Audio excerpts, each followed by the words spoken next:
మన నాయకుడు దీనికి ఒక నిర్వచనం ఇచ్చాడు. బీసీ అంటే not only backward classes but also backward ఏంటి బ్యాక్ బోన్ క్లాసెస్. ఈ దేశంలో ఈ రాష్ట్రంలో బీసీలంటే బ్యాక్ బోన్ క్లాసెస్ అని.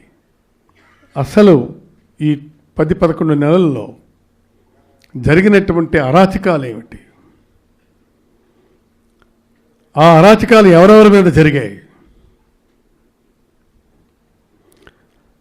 అణగారిన వర్గాల మీద జరిగాయా, పెద్దల మీద జరిగాయా? పెద్దల మీద జరిగితే మరికొన్ని దగ్గరలో మన అది పార్టీ పరంగా చూసుకుందాం. అణగారిన వర్గాలంటే ఇప్పుడు ఎంతమంది చనిపోయినారు? ఇప్పుడు కురుబ మన అనంతపురం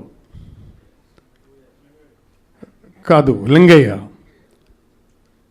కురుబు లింగయ్య బీసీ, కురుబులు ఫెరోషియస్ ఇక్కడ. అలాంటి వ్యక్తి నాడు హత్య గావించబడ్డాడు. అక్కడ దాడి జరిపేటువంటి వాళ్ళు ఎవరు?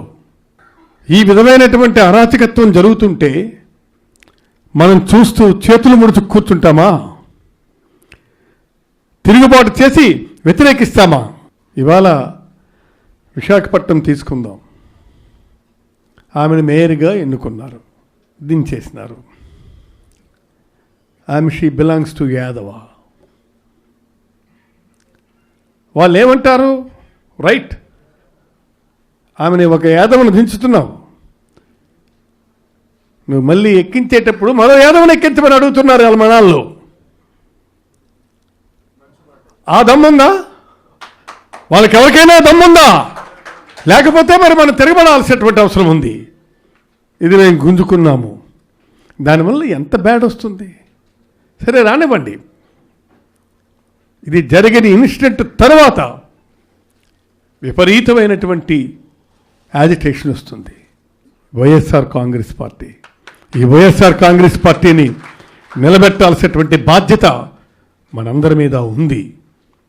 కాబట్టి దయచేసి ఇదొక్కటి గుర్తుపెట్టుకోండి.